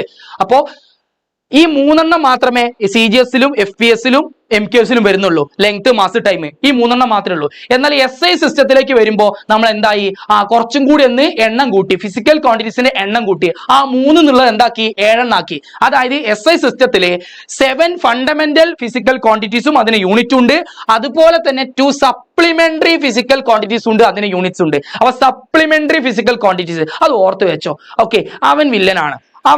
എക്സാമിന് എപ്പോഴും ചോദിക്കുന്നതാണ് സപ്ലിമെന്ററി. ഓണെന്ന് സ്കെച്ച് ഇട്ട് വെച്ചോ, ഇവനെ സ്കെച്ച് ഇട്ട് വെച്ചോ. സപ്ലിമെന്ററി ഫിസിക്കൽ ക്വാണ്ടിറ്റീസിനെയും അതിന്റെ യൂണിറ്റിനെയും സ്കെച്ച് ഇട്ട് വെക്കണം, പഠിപ്പിക്കാം കേട്ടോ. ഓക്കെ, നന്നായിട്ട് വൃത്തിയായിട്ട് നമുക്ക് പഠിക്കാം. സോ SI സിസ്റ്റം എന്ന് വെച്ചാൽ എന്താണ്? ഇന്റർനാഷണൽ സിസ്റ്റം ഓഫ് യൂണിറ്റ്സ് ആണ്, ഇന്റർനാഷണലി ആക്സെപ്റ്റഡ് ആണ് അല്ലെ? ഇതിൽ എത്ര ഉണ്ട്? SI സിസ്റ്റം പ്രകാരം എത്ര ഫണ്ടമെന്റൽ ഫിസിക്കൽ ക്വാണ്ടിറ്റീസ് ഉണ്ട്? There are 7 fundamental physical quantities and their units and 2 supplementary physical quantities and their units. അപ്പൊ നമുക്ക് നോക്കാം ഏതൊക്കെയാണ് നമ്മുടെ 7 ഫണ്ടമെന്റൽ ഫിസിക്കൽ ക്വാണ്ടിറ്റീസ് അഥവാ 7 ബേസിക് യൂണിറ്റ് ഫിസിക്കൽ ക്വാണ്ടിറ്റീസും അതിന്റെ യൂണിറ്റ്സും നോക്കാം നമുക്ക്. ബേസിക് SI യൂണിറ്റ്സ് ഏതൊക്കെയാ? നമ്മുടെ ബേസിക് SI യൂണിറ്റ്സ് ഒന്നാമത്തെ നമുക്കറിയാം, ആരാ? മാസ് ആണ്, നമ്മൾ പഠിച്ചു അല്ലെ? 7 നമ്മൾ പഠിച്ചതാ. ഇനി അതിന് യൂണിറ്റ് ആണ് പറയുന്നത്, SI യൂണിറ്റ്. ഓക്കെ, എന്താ മാസിന്റെ? ഇന്റർനാഷണലി ആക്സെപ്റ്റഡ് ആയിട്ടുള്ള മാസിന്റെ യൂണിറ്റ് എന്താടാ? കിലോഗ്രാം. എന്ന് വെച്ചാൽ 1 കിലോഗ്രാം അരി റഷ്യയിൽ പോയി വാങ്ങിയാലും, ഉഗാണ്ടയിൽ പോയി വാങ്ങിയാലും, ചൈനയിൽ പോയി വാങ്ങിയാലും, ജപ്പാനിൽ പോയി വാങ്ങിയാലും, ഇന്ത്യയിൽ പോയി നമ്മൾ ഇന്ത്യയിൽ നിന്ന് വാങ്ങിയാലും എന്തായിരിക്കും? 1 കിലോ അരിയുടെ അളവ് എന്തായിരിക്കും? സെയിം ആയിരിക്കും. മനസ്സിലായോ? ദാറ്റ് ഈസ് ഇന്റർനാഷണലി ആക്സെപ്റ്റബിൾ ആണ്. ഓക്കെ, SI യൂണിറ്റ് എന്ന് പറയുന്നത്. സോ മാസ് കിലോഗ്രാം അത് എങ്ങനെയാ റെപ്രസെന്റ് ചെയ്യുക? kg ആണ്. സൂക്ഷിച്ചോ, kg, small letter K, small letter G. നോക്കി വെച്ചോ. ലെങ്ത് ഓക്കെ, നമ്മുടെ 7 ഫിസിക്കൽ ക്വാണ്ടിറ്റീസ്, ഫണ്ടമെന്റൽ ആയിട്ടുള്ള 7 ഫിസിക്കൽ ക്വാണ്ടിറ്റീസിന്റെ രണ്ടാമത്തെ ലെങ്ത് എന്താ? യൂണിറ്റ് മീറ്റർ ആണ്. സിമ്പിൾ സ്മോൾ ലെറ്റർ M ആണ്. അടുത്തത് ടൈം ടൈം എന്താ? ടൈം സെക്കൻഡ് തന്നെയാ. ടൈം എല്ലായിടത്തും സെക്കൻഡാ. ഓക്കെ, അതായത് നമ്മുടെ നേരത്തെ പഠിച്ച CGS-ലും FPS-ലും MKS-ലും ടൈം സെക്കൻഡാ, SI-ലും ടൈം സെക്കൻഡാ. ഓക്കെ, ടൈമിന്റെ യൂണിറ്റ് മാറുന്നില്ല, സെക്കൻഡ് കേട്ടോ. സ്മോൾ ലെറ്റർ S ആണേ. Okay, small letter M, small letter S, kg, M, S. അടുത്തത് നാലാമത്തെ ആരാ? ടെമ്പറേച്ചർ. ടെമ്പറേച്ചറിന്റെ യൂണിറ്റ് നമ്മൾ 10ാം ക്ലാസ്സിൽ ചാൾസ് ലോ ഒക്കെ പഠിച്ച ഓർമ്മയില്ലേ കെമിസ്ട്രിയില്? ഓക്കെ, സോ കെൽവിൻ അല്ലെ, നമ്മൾ ചാൾസ് ലോയിലെ ടെമ്പറേച്ചർ ഇൻ കെൽവിൻ സ്കെയിൽ നിന്നും ജസ്റ്റ് ഒന്ന് പറഞ്ഞു പോയിട്ടുണ്ട്, ഡീറ്റെയിൽ ആയിട്ട് പഠിച്ചിട്ടുണ്ടാവില്ല. So kelvin is the unit of temperature. Kelvin എന്ന് പറഞ്ഞാൽ ടെമ്പറേച്ചർ യൂണിറ്റ് ആണ്. പക്ഷെ അത് മാത്രമല്ല പഠിച്ചിട്ടുള്ള അല്ല, ഡിഗ്രി സെൽഷ്യസ്, ഫാരൻഹീറ്റ്, ഇതൊക്കെ നമുക്ക് പഠിക്കാണ്ട് മറ്റൊരു ചാപ്റ്റർ വരുന്നുണ്ട് കേട്ടോ. Okay, thermal properties of matter എന്ന് പറഞ്ഞിട്ട് ഒരു ചാപ്റ്റർ വരുന്നുണ്ട്. സോ അവിടെ നമുക്ക് ടെമ്പറേച്ചറിന്റെ മറ്റു യൂണിറ്റുകളും പഠിക്കാണ്ട് അതിന്റെ കൺവേർഷൻ ഒക്കെ പഠിക്കാണ്ട് ഇപ്പൊ പഠിച്ചു വെച്ചോ. ടെമ്പറേച്ചറിന്റെ SI യൂണിറ്റ് എന്ന് വെച്ചാൽ ലോകരാജ്യങ്ങളെല്ലാവരും ഒരുപോലെ ആക്സെപ്റ്റ് ചെയ്തിട്ടുള്ള ടെമ്പറേച്ചർ യൂണിറ്റ് ഏതാ? കെൽവിൻ ആണ്. പക്ഷേ കെൽവിന്റെ സിമ്പല്, കെൽവിൻ എന്ന് പറയുന്ന യൂണിറ്റ് നമ്മൾ റെപ്രസെന്റ് ചെയ്യുക ക്യാപിറ്റൽ കെയിലാണ്. അത് എന്തുകൊണ്ടായിരിക്കും? എന്തുകൊണ്ടായിരിക്കും ക്യാപിറ്റൽ ലെറ്റർ ഉപയോഗിക്കാൻ കാരണം? ഒന്ന് ആലോചിച്ച് നോക്കിയേ. ഓക്കെ, ഇതിന്റെ ലാസ്റ്റ് നമുക്ക് പറയാം. ഓക്കെ, അഞ്ചാമത്തേതാ ഇലക്ട്രിക് കറണ്ട് ആണ്. ഇലക്ട്രിക് കറണ്ട് എന്താ? ആംബിയർ. കേട്ടിട്ടുണ്ട് ആംബിയർ അല്ലെ? ആംബിയറും റെപ്രസെന്റ് ചെയ്യുന്ന സിമ്പൽ എന്താ? ക്യാപിറ്റൽ A ആണ്. ഇനി അത്ര ഇമ്പോർട്ടന്റ് അല്ലാത്ത രണ്ടെണ്ണാണ്. ഓക്കെ, ആറാമത്തെ ലുമിനസ് ഇന്റൻസിറ്റി. ലുമിനസ് ഇന്റൻസിറ്റി ഓർത്ത് വെച്ചോ. Luminous intensity, luminous. Okay, luminous എന്ന് പറയുന്ന ഒരു ബ്രാൻഡ് കമ്പനി ഒക്കെ ഉണ്ട്. നമ്മുടെ സച്ചിൻ തെണ്ടുൽക്കർ ആണ് അതിന്റെ ബ്രാൻഡ് അംബാസഡർ ഒക്കെ. കണ്ടിട്ടുണ്ടോ പരസ്യം? ലുമിനസ് ലൈറ്റ്, ലുമിനസ് ഫാന്, ഒക്കെ ഒരുപാട് ഇലക്ട്രോണിക് ഉപകരണങ്ങളുണ്ട് ലുമിനസ് എന്ന് പറയുന്ന കമ്പനിയുടെ. അതിന്റെ ബ്രാൻഡ് അംബാസഡർ ആണ് Sachin Tendulkar. Okay, so luminous എന്ന് പറഞ്ഞ വാക്കിന്റെ അർത്ഥം ഓക്കെ പ്രകാശം എന്നാണ്. പ്രകാശം. ലുമിനസ് ഇന്റൻസിറ്റി, പ്രകാശത്തിന്റെ തീവ്രത. ഓക്കെ, പ്രകാശത്തിന്റെ തീവ്രത അളക്കുന്ന SI യൂണിറ്റ് ആണ് കാൻഡില. എന്താണ്? കാൻഡില. ഓർത്ത് വെക്കാൻ ട്രിക്ക് ഉണ്ട്. കാൻഡിൽ, മെഴുകുതിരി. എപ്പോഴാണ് നമ്മൾ മെഴുകുതിരി എന്തിനാ മെഴുകുതിരി കത്തിക്കുന്നത്?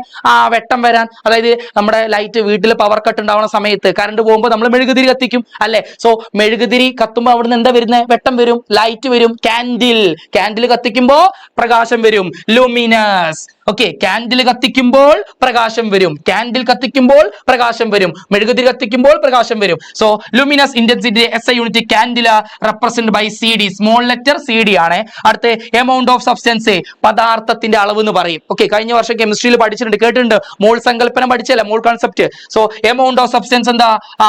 മോൾ ആണ്. MOLE ആണ് നമ്മൾ എഴുതുമ്പോ. എന്നാൽ അതിന്റെ റെപ്രസെന്റ് ചെയ്യുന്ന സിമ്പിൾ എന്ന് പറയുന്നത് MOL ആണ്. ദാറ്റ് ഈസ് അവസാനത്തെ I അങ്ങോട്ട് ഒഴിവാക്കിയാൽ മതി. ഓക്കെ, അതിന്റെ സിമ്പിൾ എന്ന് പറയുന്നത് MOL ആണ് കേട്ടോ. ഈ അങ്ങോട്ട് ഒഴിവാക്കുക. ഓക്കെ, സോ ഇതില് ഞാൻ രണ്ടാളുകളെ നിങ്ങളോട് പറഞ്ഞു. ആരൊക്കെയാ? ടെമ്പറേച്ചറും ഇലക്ട്രിക് കറണ്ടും. ടെമ്പറേച്ചറും ഇലക്ട്രിക് കറണ്ടും അതിന്റെ സിമ്പല്, ടെമ്പറേച്ചറിന്റെയും ഇലക്ട്രിക് കറണ്ടിന്റെയും SI യൂണിറ്റിന്റെ സിമ്പൽ എന്താ? യഥാക്രമം കെൽവിനും ആംബിയറുമാണ്. അത് നോക്കൂ, കെൽവിൻ ക്യാപിറ്റൽ Kയും അതുപോലെ തന്നെ ക്യാപിറ്റൽ Aയുമാണ്. എന്തുകൊണ്ട് ക്യാപിറ്റൽ വന്നു? What is the reason? Kelvin എന്ന് പറയുന്നത് ഒരു സയന്റിസ്റ്റിന്റെ നെയ്മാ, ഒരു ശാസ്ത്രജ്ഞന്റെ നെയ്മാ. അതുപോലെ തന്നെ ആംബിയറും ഒരു സയന്റിസ്റ്റ് ആണ്. ഓക്കെ, സോ അവരുടെ പേര്, അതായത് ഒരു സയന്റിസ്റ്റിന്റെ പേരായതുകൊണ്ട് അതിന്റെ പേരിന്റെ ഫസ്റ്റ് ലെറ്റർ നമ്മൾ ക്യാപിറ്റലാണ് എഴുതുക അല്ലെ? നമ്മുടെ പേരൊക്കെ എഴുതുമ്പോൾ ഫസ്റ്റ് അക്ഷരം ഏതാ നമ്മൾ ഉപയോഗിക്കുക? ക്യാപിറ്റൽ ലെറ്റർ അല്ലേ? അപ്പൊ സയന്റിസ്റ്റുകളുടെ പേര് നമ്മൾ യൂണിറ്റ് ആയിട്ട് എഴുതുന്ന സമയത്ത് നമ്മൾ എന്തെഴുതും? ക്യാപിറ്റൽ ആയിട്ട് എഴുതുക. Capital A. നോക്കൂ, ആംബിയർ ഒരു സയന്റിസ്റ്റിന്റെ പേരാണ്, ക്യാപിറ്റൽ A. കെൽവിൻ ഒരു സയന്റിസ്റ്റിന്റെ പേരാണ്. സോ അതുകൊണ്ട് ക്യാപിറ്റൽ K ഉപയോഗിച്ചു. അപ്പൊ എന്തുകൊണ്ടാണ് ക്യാപിറ്റൽ K എന്ന് പറഞ്ഞ് ഉപയോഗിച്ചു? മനസ്സിലായില്ലേ? അപ്പൊ ട്രിക്ക് എന്താ? സയന്റിസ്റ്റിന്റെ പേരാണ് വരുന്നതെങ്കിൽ അതിന്റെ യൂണിറ്റിന്റെ സിമ്പിൾ ഉപയോഗിക്കുമ്പോൾ നമ്മൾ ക്യാപിറ്റൽ ലെറ്റർ ആണ് ഉപയോഗിക്കുക. Capital letter. ഓക്കെ അല്ലേ? യെസ്. അപ്പോ 7 ബേസിക് യൂണിറ്റ്സും അതിന്റെ 7 ബേസിക് ഫിസിക്കൽ ക്വാണ്ടിറ്റീസും അതിന്റെ SI യൂണിറ്റ്സും നമ്മൾ പഠിച്ചു. ഓക്കെ അല്ലേ? സെറ്റ് അല്ലേ? അടുത്തത് 2 സപ്ലിമെന്ററി ഫിസിക്കൽ ക്വാണ്ടിറ്റീസ് ഉണ്ടെന്ന് പറഞ്ഞു. 2 സപ്ലിമെന്ററി ഫിസിക്കൽ ക്വാണ്ടിറ്റീസ്, 2 എണ്ണം. ഏതൊക്കെയാ നമ്മുടെ 2 സപ്ലിമെന്ററി ഫിസിക്കൽ ക്വാണ്ടിറ്റീസ്? ഒന്ന് നോക്കൂ. ഓക്കെ, നോക്കൂ.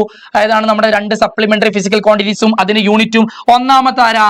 Plain angle. ആരാണ്? Plane angle. എന്താണ് ആംഗിൾ? കേട്ടിട്ടില്ലേ? 10ാം ക്ലാസ്സിൽ നിന്നും ആംഗിൾ, മാത്സിലെ ആംഗിൾ കേട്ടിട്ടില്ലേ? അതന്നെ, അത്രേ ഉള്ളൂ. ആംഗിൾ ഒരു വട്ടം വരയ്ക്കുന്നു. ഓക്കെ, അതിനുള്ളിൽ നമ്മൾ 2 റേഡിയസ് വരച്ചാൽ, ഓക്കെ, റേഡിയസ് രണ്ട് റേഡിയസ് വരച്ചാൽ അതിന്റെ ഇടയിൽ ഒരു ആംഗിൾ കിട്ടിയില്ലേ? അത്രേ ഉള്ളൂ angle. Okay, plane angle. Plane ആംഗിളിന്റെ യൂണിറ്റ്, SI യൂണിറ്റ് എന്ന് പറയുന്നത് എന്താണ്? റേഡിയൻ ആണ്. റേഡിയൻ. പക്ഷെ നമ്മൾ ആംഗിൾ എന്തിലാ പഠിച്ചിരുന്നേ? ഡിഗ്രിയിലാ പഠിച്ചേ അല്ലെ? 10 degree, 20 degree, 90 degree, 180 degree, 360 degree അല്ലെ? അതൊക്കെ നമ്മൾ ഡിഗ്രിയിലാ പറയാ. പക്ഷെ ആംഗിളിന്റെ പ്ലെയിൻ ആംഗിളിന്റെ SI യൂണിറ്റ് എന്താണ്? റേഡിയൻ ആണ്. എന്താണ്? റേഡിയൻ. ഓർത്ത് വെച്ചോ, radian. Okay, small letter radian ആണ്. അതിന്റെ സിമ്പിൾ വന്നിട്ട് റാഡ്, RAD, റാഡ്. ഓക്കെ അല്ലേ? സെറ്റ് അല്ലേ? യെസ്. വേണമെങ്കിൽ ഇതൊന്ന് ഓർത്ത് വെച്ചോ. പൈ റേഡിയൻ എന്ന് പറയുന്നത് ഓർത്ത് വെച്ചോ. പൈ റേഡിയൻ എന്ന് പറയുന്നത് 180 ഡിഗ്രി ആണ്. അതായത് 180 ഡിഗ്രീനെ നമ്മൾ വിളിക്കുന്ന റേഡിയനിലേക്ക്, 180 ഡിഗ്രി റേഡിയനിലേക്ക് മാറ്റുമ്പോൾ എത്ര നമുക്ക് കിട്ടുക? പൈ റേഡിയനെ കിട്ടുക. Okay, pi radian. പൈന്റെ വാല്യൂ എത്രയാ? 3.14. ഓക്കെ അല്ലേടാ? യെസ്. ഓക്കെ അല്ലേടാ? അടുത്തത് രണ്ടാമത്തതാണ് സോളിഡ് ആംഗിൾ. അതായത് ഞാൻ സോളിഡ് ആംഗിൾ ഒന്ന് എന്ത് ചെയ്താ ഫിഗർ വെച്ച് കാണിച്ചിട്ട് അപ്പൊ നിങ്ങൾക്ക് ഒന്നുകൂടി മനസ്സിലാവും. ഓക്കെ, എന്താ സോളിഡ് ആംഗിൾ കാണിച്ചിട്ടോ. അപ്പൊ സോളിഡ് ആംഗിളിന്റെ SI യൂണിറ്റ് എന്താണ്? സ്റ്റിറേഡിയൻ ആണ്. എന്താണ്? സ്റ്റിറേഡിയൻ. സോളിഡ് ആംഗിളിന്റെ SI യൂണിറ്റ് സ്റ്റിറേഡിയൻ ആണ്. റെപ്രസെന്റ് ചെയ്യുക small letter SR. Okay, yes. അപ്പോ രണ്ട് സപ്ലിമെന്ററി ഫിസിക്കൽ ക്വാണ്ടിറ്റീസ് ഉണ്ടെന്ന് പറഞ്ഞു. അതിന് യൂണിറ്റ് യഥാക്രമം ഓടിച്ചു. ഏതൊക്കെയാ നമ്മുടെ സപ്ലിമെന്ററി ഫിസിക്കൽ ക്വാണ്ടിറ്റീസ്? പ്ലെയിൻ ആംഗിളും സോളിഡ് ആംഗിളും. പ്ലെയിൻ ആംഗിൾ ആണെങ്കിൽ radian, symbol rad. Solid angle ആണെങ്കിൽ സ്റ്റിറേഡിയൻ, സിമ്പിൾ SR. ഓക്കെ അല്ലേ? ഇനി എന്താണ് പ്ലെയിൻ ആംഗിൾ? നോക്കിക്കോ, എന്താണ് പ്ലെയിൻ ആംഗിൾ? സിമ്പിൾ. ഞാൻ നേരത്തെ പറഞ്ഞു, നമ്മളൊരു വട്ടം വരച്ചു. ആ സർക്കിളിന്റെ സെന്റർ ആണിത്, സർക്കിളിന്റെ സെന്റർ. അത് നമ്മൾ റേഡിയസ് വരച്ചു. അപ്പൊ ഇതൊരു റേഡിയസ്, ഇതും റേഡിയസ് തന്നെ അല്ലേ? സർക്കിളിന്റെ സെന്റർ എന്ന് നമ്മൾ ആ സർക്കിളിലേക്ക് വരയ്ക്കുന്ന ഏത് ലൈനും അതിന്റെ റേഡിയസ് അല്ലേ? യെസ്. അങ്ങനെയാണെങ്കിൽ ദാ ഈ ഒരു ലെങ്ത്, ഇത് കണ്ടോ നിങ്ങൾ? ഇത് കണ്ടോ? ഇതൊരു ചാപം നമ്മൾ പഠിച്ചിട്ട് ആർക്ക് ലെങ്ത് ആണ്. ആർക്ക് ലെങ്ത് അല്ലെ? സോ ഇതാണ് നമ്മുടെ ആർക്ക് ലെങ്ത്. അങ്ങനെയാണെങ്കിൽ ഇവിടെ ഒരു ആംഗിൾ രൂപപ്പെട്ടില്ലേ? ഈ ആംഗിളിനെ വിളിച്ച പേരാണ് തീറ്റ. എന്താണ്? തീറ്റ. അങ്ങനെയാണെങ്കിൽ ഒരു റിലേഷൻ ഉണ്ട്. ആ ആംഗിൾ തീറ്റ കാണാൻ ഈ പ്ലെയിനിൽ നോക്കൂ, ഈ സർക്കിൾ, ഈ ആംഗിൾ തീറ്റ കാണാൻ ഈ ആംഗിൾ വിളിച്ച പേരാണ് പ്ലെയിൻ ആംഗിൾ. എന്താ? Plane angle. Theta equal to, plane angle കണ്ടുപിടിക്കാൻ ആർക്ക് ലെങ്ത്. നിങ്ങൾ ആർക്ക് ലെങ്ത് കണ്ടോ? നോക്കൂ, ഈ ആർക്ക് ലെങ്ത് എത്രയാണോ അത് ഡിവൈഡഡ് ബൈ നമ്മുടെ radius. Okay, arc length divide by radius ചെയ്താൽ എന്ത് കിട്ടും നമുക്ക്? നമ്മുടെ ആംഗിൾ കിട്ടും, അഥവാ പ്ലെയിൻ ആംഗിൾ കിട്ടും. So theta equal to arc by radius, arc length by radius. Arc by radius എന്ന് പഠിച്ചാൽ മതി. ഓക്കെ, സോ ഈ ഒരു റിലേഷൻ പഠിച്ചു വെച്ചോ. Very very very important. അപ്പൊ ഇത് എങ്ങനെ ഡിഫൈൻ ചെയ്യാം?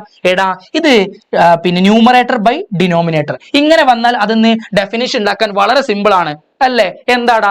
Plain angle is defined as the ratio of, അതായത് numerator something divide by something വന്നാൽ, ന്യൂമറേറ്റർ ബൈ ഡിനോമിനേറ്റർ വന്നാൽ എന്ത് പറയാ? ഈസ് ഡിഫൈൻഡ് ആസ് ദ, എന്താണോ ഫിസിക്കൽ ക്വാണ്ടിറ്റി, ഓക്കെ, അത് ഡിഫൈൻഡ് ആസ് ദ അല്ലെങ്കിൽ equal to the ratio of, ഇവിടെ ആരാ? Plane angle. So plane angle is defined as the ratio of arc length അല്ലെങ്കിൽ arc of the circle അല്ലെങ്കിൽ arc length to the radius. നോക്കൂ, plain angle is the ratio of arc length to the radius R. Arc ലെങ്തിനെ radius കൊണ്ട് ഹരിച്ചാൽ കിട്ടുന്നതായിരിക്കും ആ angle theta, plane angle theta എന്ന് പറയുന്നത്. ഓക്കെ അല്ലേ? So theta equal to arc by radius. എങ്ങനെ ഡിഫൈൻ ചെയ്യാം? ഇങ്ങോട്ട് ചോദിച്ചു, what you mean by plane angle ചോദിച്ചിട്ടുണ്ട്. ഓക്കെ, നമ്മുടെ പ്രീവിയസ് ക്വസ്റ്റ്യൻ പേപ്പർ എടുത്ത് നോക്കിയാൽ പരിശോധിച്ച് കാണാൻ പറ്റും. ഓക്കെ, ബോർഡ് എക്സാമിന് മാർച്ചിലെ പരീക്ഷയ്ക്ക് ചോദിച്ചിട്ടുണ്ട് ഡിഫൈൻ പ്ലെയിൻ ആംഗിൾ, അല്ലെങ്കിൽ what you mean by plane angle എന്ന ക്വസ്റ്റ്യൻ ഉണ്ട്. What is plane angle? Plane angle is the ratio of arc length to the radius. കഴിഞ്ഞു, ഒരു മാർക്ക് ഇവിടെ കിട്ടി. സെറ്റ് അല്ലേ? അടുത്തത് രണ്ടാമത്തെ ഫിസിക്കൽ ക്വാണ്ടിറ്റി, നമ്മുടെ രണ്ടാമത്തെ സപ്ലിമെന്ററി ഫിസിക്കൽ ക്വാണ്ടിറ്റി ആണ്. ഓക്കെ, രണ്ടാമത്തെ സപ്ലിമെന്ററി ക്വാണ്ടിറ്റി ആരാ? Solid angle. Solid angle. അപ്പൊ ഞാൻ നിങ്ങളോട് പറഞ്ഞു, നിങ്ങൾക്ക് ചിത്രം കാണിച്ചു തരാം, എന്നാലും മനസ്സിലാവണം. നോക്കൂ, ഇതാണ് സോളിഡ് ആംഗിൾ. വേണമെങ്കിൽ ഒന്ന് ഫിഗർ വരച്ചിട്ട് ഞാൻ ഒന്നും കൂടി ക്ലിയർ ആക്കി തരാം. ഓക്കെ, ഇതൊരു വത്തക്ക. ഓക്കെ, 3D ആയിട്ടൊന്ന് ആലോചിക്കണം. 3D ആയിട്ട് ഒരു വത്തക്കയാണ്, മുറിക്കാത്ത വത്തക്കയാണ്. ഓക്കെ, ഈ വത്തക്കയുടെ ഈ ഭാഗത്ത് നിന്ന് ഞാനിതാ ഇങ്ങനെ ഒരു കഷ്ണം അങ്ങോട്ട് ചൂന്നെടുക്കുക. ഓക്കെ, നോക്കൂ, ഒരു കഷ്ണം ഞാൻ ഇങ്ങനെ എടുക്കുക. പറഞ്ഞു മനസ്സിലായോ? എങ്ങനെ എടുക്കുന്നേ? അതായത് ഞാൻ അതിന്റെ സെന്ററിന് ഉള്ളിലേക്ക് തുറന്നിട്ട് 3D ആയിട്ട് സങ്കല്പിക്കണം കേട്ടോ. അപ്പൊ ഇതാണ് വത്തക്കയുടെ പുറത്തുള്ള തോട്, പിടിച്ചു വലിക്കാൻ പറ്റുന്ന തോട്. അങ്ങനെയാണെങ്കിൽ ഈ ആംഗിൾ ആണ് ആ കിടക്കുന്നത്. ഈ ആംഗിൾ നമ്മൾ വിളിച്ച പേര് ഡി ദ ഒമേഗ. ഓം എന്നൊക്കെ പഠിച്ചില്ലേ 10ാം ക്ലാസ്സിൽ നമ്മൾ റെസിസ്റ്റൻസിന് യൂണിറ്റ് ആയിട്ട് ഓം പഠിച്ചിട്ടുണ്ട്. ആ സിമ്പിൾ തന്നെ. ഓക്കെ, ഒമേഗ എന്ന് വിളിച്ചത് ക്യാപിറ്റൽ ഒമേഗ ആണ്. Capital omega. ഓക്കെ, അതായത് മറ്റോടത്ത് പ്ലെയിൻ ആംഗിൾ തീറ്റ കൊടുത്തു, അപ്പൊ ഇവിടെയും തീറ്റ കൊടുക്കാൻ പറ്റുമോ? അപ്പൊ വ്യത്യാസം ഉണ്ടാവും, രണ്ടും നമ്മൾ ഡിഫറൻസ് ഉണ്ടാവില്ലല്ലോ. സോ ഇവിടെ നമ്മൾ എന്ത് കൊടുത്തു? D omega. ചെറിയൊരു ആംഗിൾ ഡി എപ്പോഴും ഉപയോഗിക്കുക, ചെറുതാവുമ്പോൾ ഡി ഉപയോഗിക്കുക. സോ ഡി ഒമേഗ, ചെറിയൊരു ആംഗിൾ. ഇത് ഏത് ആംഗിളാ? പ്രത്യേകം ഞാൻ പറഞ്ഞു 3D ആലോചിക്കണം. ഇത് സോളിഡ് ആംഗിൾ ആണ്, 3D ആണ്. ഓക്കെ, അപ്പൊ ഞാനിത് ഇങ്ങനെ എടുത്താൽ, ഓക്കെ, ഈ ആംഗിൾ ഡി ഒമേഗ, ഇതിനെ ഈ ഒരു ആംഗിളിനെ വിളിക്കുന്ന പേരാണ് എന്താണ്? Solid angle. Solid angle. Okay അല്ലേ? ഈ ഡി ഒമേഗ കണ്ടുപിടിക്കാൻ ഇക്വേഷൻ ആണ് D omega equal to solid angle equal to D A. അപ്പൊ എന്താ ഡി എ? ഈ ഏരിയനെ വിളിച്ച പേരാണ് ഡി എ. ഈ ഏരിയ നമുക്ക് എന്ത് പേരിട്ട് വിളിക്കാം? Intercepted area. Intercepted area. ഈ ഏരിയനെ വിളിച്ച പേരാണ് intercepted area. Intercepted area. Intercepted area divided by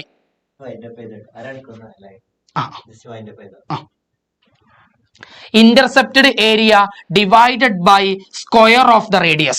Okay, intercepted area divided by square of the radius. Square of the radius. Okay ആണോ? സെറ്റ് ആണോ? intercepted area by square of the radius. നോക്കൂ, solid angle is the ratio of intercepted area capital A.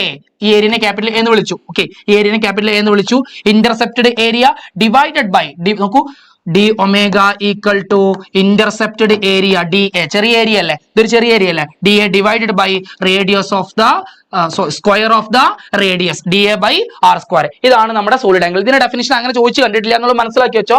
Solid angle is the ratio of intercepted area of the spherical surface. ഈ spherical സർഫസിന്റെ ഈ intercepted area divided to the square of the radius, അഥവാ റേഡിയസിന്റെ square. ഇതാണ് radius എങ്കിൽ അതിന്റെ square. ഇതാണ് എന്ത്? സോളിഡ് ആംഗിൾ എന്ന് പറയുന്നത്. ഇത് സപ്ലിമെന്ററി ഫിസിക്കൽ ക്വാണ്ടിറ്റി ആണ്. അതിന്റെ യൂണിറ്റ് എന്താണ്? സ്റ്റിറേഡിയൻ ആണ്. യൂണിറ്റ് എന്താ? സ്റ്റിറേഡിയൻ. എന്താ? ഇത്രയും steradian. Okay, D omega D A by R square, അത്രയും സ്റ്റിറേഡിയൻ. സ്റ്റിറേഡിയൻ എസ് ആർ കൊണ്ടാണ് റെപ്രസെന്റ് ചെയ്യുക. ഓക്കെ അല്ലേ? സോ നമുക്ക് ജസ്റ്റ് ഒരു 1-2 ക്വസ്റ്റ്യൻസ് നോക്കാം നമുക്ക്. ഓക്കെ, പ്രീവിയസ് ഇയർ ക്വസ്റ്റ്യൻസ് ഇവിടുന്ന് ചോദിച്ചിട്ടുള്ളത് നോക്കൂ, പെട്ടെന്ന് നോക്കൂ. Pick out the odd one from the following. Electric current, luminous intensity, temperature, plane angle. കിട്ടിയടാ, കിട്ടി. ആൻസർ കിട്ടി. എന്താ ആൻസർ പറഞ്ഞേ? പറയടാ എല്ലാവരും. ഇലക്ട്രിക് കറന്റ് എന്താ? ഫണ്ടമെന്റൽ ഫിസിക്കൽ ക്വാണ്ടിറ്റിയാ. ലൂമിനസ് ഇന്റൻസിറ്റി എന്താ? ഫണ്ടമെന്റലാ. ടെമ്പറേച്ചർ എന്താ? ഫണ്ടമെന്റലാ. പ്ലെയിൻ ആംഗിളോ? സപ്ലിമെന്ററിയാ. ഓഡ് വൺ ആരാ? സപ്ലിമെന്ററി ഫിസിക്കൽ ക്വാണ്ടിറ്റി ആണ് plane angle. So plane angle is the odd one. Simple അല്ലേടാ. അടുത്തത് question, pick out the fundamental units from the following. താഴെ കൊടുത്തിരിക്കുന്നത് ഫണ്ടമെന്റൽ യൂണിറ്റ്. ഫണ്ടമെന്റൽ യൂണിറ്റ് എടുത്ത് എഴുതാനാണ് പറഞ്ഞിരിക്കുന്നത്. Second, metre per second, newton, joule. Okay, ഇതിൽ ആരാടാ? നോക്കൂ, മീറ്റർ പെർ സെക്കൻഡ് ഫണ്ടമെന്റൽ ആണോ? അല്ല. ന്യൂട്ടൺ ഫണ്ടമെന്റൽ ആണോ? അല്ല. ഫോഴ്സിന്റെ യൂണിറ്റാ. ജൂള് വർക്കിന്റെ എനർജിന്റെ ഒക്കെ യൂണിറ്റാ. ഇതൊന്നും ഫണ്ടമെന്റൽ അല്ല. കാരണം ഇതൊക്കെ നമ്മൾ എവിടെ നിന്ന് ഉണ്ടാക്കിയെടുക്കുന്ന ഇതൊക്കെ ഡിറൈവ്ഡ് ആണ്. ഇതൊക്കെ ഫണ്ടമെന്റൽ ഉണ്ടാക്കിയെടുക്കുന്ന. സോ ഇതൊക്കെ ഡിറൈവ്ഡ് യൂണിറ്റ്സാ. പറഞ്ഞു മനസ്സിലായോ? സോ സെക്കൻഡ് മാത്രമേ ഉള്ളൂ. സെക്കൻഡ് പഠിച്ചതല്ലേ നമ്മള്. ഫണ്ടമെന്റൽ ഫിസിക്കൽ ക്വാണ്ടിറ്റി ആണ് ടൈം. അതിന്റെ യൂണിറ്റ് ആണ് second. So fundamental unit from the following ആരാണ്? സെക്കൻഡ് ആണ്. അടുത്ത question, besides the 7 base units there are 2 more units in SI. The units of solid angle is. കിട്ടി. എന്താടാ option തന്നിട്ട്? Radian, steradian, degree, candela. ഏതാ? Solid ആംഗിളിന്റെ unit ഏതാടാ? Steradian. SR ആണ്. സ്റ്റിറേഡിയൻ. സിമ്പിൾ അല്ലേ? 7 ബേസ് യൂണിറ്റ്സിന്റെ ബിസൈഡ്സ് ആയിട്ട്, അതായത് 7 ബേസ് യൂണിറ്റ്സ് കൂടാതെ നമുക്ക് 2 സപ്ലിമെന്ററി യൂണിറ്റ് കൂടി എവിടെ ഉണ്ട്? SI സിസ്റ്റത്തിൽ ഉണ്ട്. ഏതൊക്കെയാ? പ്ലെയിൻ ആംഗിളും സോളിഡ് ആംഗിളും. പ്ലെയിൻ ആംഗിളിന്റെ റേഡിയൻ, സോളിഡ് ആംഗിൾ സ്റ്റിറേഡിയൻ. ഇവിടെ ചോദിച്ചത് ഏതാ? Solid angle, steradian. അടുത്തത്, ഫിൽ ഇൻ ദ ബ്ലാങ്ക്സ്. ഇത് ഇംപ്രൂവ്മെന്റ് 2021. നോക്കൂ, 2021 ഇംപ്രൂവ്മെന്റ് എക്സാമിന് ചോദിച്ച ചോദ്യമാണിത്. ഓക്കെ, സെയിം ക്വസ്റ്റ്യനാ. നോക്കിക്കോ. Quantity, time, S unit, symbol of S unit. നോക്കൂ, ടൈം, സെക്കൻഡ്, സിമ്പിൾ എന്താ? Small letter S. അടുത്തത് ഇലക്ട്രിക് കറന്റ്. ഇതാണ് ഫില്ല് ചെയ്യുന്നത്. ഇലക്ട്രിക് കറന്റ് എന്താ? ആംബിയർ ആണ്. ആംബിയർ സ്മോൾ ലെറ്റർ ആണ്. സ്മോൾ ലെറ്റർ എഴുതി കൊടുക്കണം. ആംബിയർ. അടുത്ത് നോക്കൂ, ഇവിടെ ഇല്ല. സ്റ്റിറേഡിയൻ എസ് ആർ. സ്റ്റിറേഡിയൻ ആരുടേതാ? സ്റ്റിറേഡിയൻ ആരുടെ യൂണിറ്റാ? സോളിഡ് ആംഗിൾ അല്ലേ? നേരത്തെ പഠിച്ചില്ലേ? Solid angle, solid angle. അടുത്ത് മോളാരാ? Amount of substance. Amount of സബ്സ്റ്റൻസിന്റെ യൂണിറ്റ് ആണ്. എമൗണ്ട് ഓഫ് സബ്സ്റ്റൻസിന്റെ യൂണിറ്റ് ആണ് മോൾ എന്ന് പറയുന്നത്. സോ സെറ്റ് അല്ലേ? സിമ്പിൾ അല്ലേ? പഠിച്ച സെയിം ക്വസ്റ്റ്യൻസ് അല്ലെ? നമ്മൾ ഇപ്പൊ പഠിച്ച സെയിം ക്വസ്റ്റ്യൻസ് ആണ് ഇംപ്രൂവ്മെന്റ് 2021 ചോദിച്ചത്. പഠിക്കാതെ പോകരുത്. ഓക്കെ, സോ നമ്മുടെ അടുത്ത ടോപ്പിക് എന്ന് പറയുന്നത് സിഗ്നിഫിക്കന്റ് ഫിഗേഴ്സ് ആണ്.